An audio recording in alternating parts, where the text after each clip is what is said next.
ભરૂચ જિલ્લાના જંબુસર તાલુકાના આસરસા ગામ નજીક આજે સાંજે એક ગમખ્વાર અકસ્માત સર્જાયો હતો। ઓએનજીસીના ડ્રિલિંગ કામ માટે જઈ રહેલા મજૂરોને લઈ જતી એક બોટ અચાનક પલટી મારી જતા બોટમાં સવાર મજૂરો નદીના પાણીમાં ખાબક્યા હતા। પ્રાથમિક માહિતી મુજબ ઓએનજીસીના ઓપરેશન માટે મજૂરો બોટ દ્વારા દરિયાઈ વિસ્તારમાં જઈ રહ્યા હતા।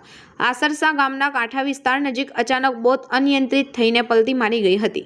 આ ઘટનાને પગલે આસપાસના વિસ્તારમાં ગભરાટ ફેલાયો હતો। એકનું મોત, એક લાપતા। અકસ્માત બાદ સ્થાનિકો અને બચાવ ટીમો તાત્કાલિક ઘટના સ્થળે પહોંચી ગયા હતા અને પાણીમાં ખાબકેલા મજૂરોને બહાર કાઢવાની કામગીરી શરૂ કરી હતી।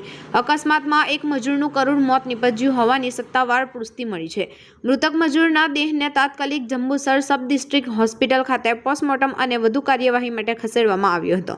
સૂત્રો પાસેથી મળતી માહિતી મુજબ આ ઘટનામાં અન્ય એક મજૂર હજી લાપતા છે, જેને શોધવા માટે વ્યાપક સ્થળે શોધખોળ અને બચાવ અભિયાન ચલાવવામાં આવી રહ્યું છે। ઉચ્ચ અધિકારીઓએ ઘટના સ્થળે દોડી આવ્યા। ઘટનાની ગંભીરતાને જોતા વહીવટી તંત્ર અને પોલીસના ઉચ્ચ અધિકારીઓ તાત્કાલિક આસરસા ગામે દોડી આવ્યા હતા।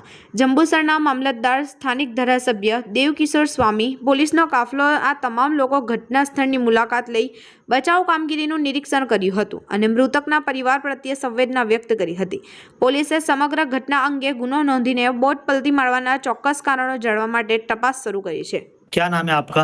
नारायण। क्या बनाव बना था? और इसी दरिया में काम करते हैं। हाँ, तो कितने लोग थे? 50 लोग था। 50 लोग थे। 50 लोग था। क्या बनाव बना था वहाँ पे? वहाँ पे जो बोर्डिंग में जो काम चलता है उन्नीस वाला केबल बेचा था और पानी में दरिया में।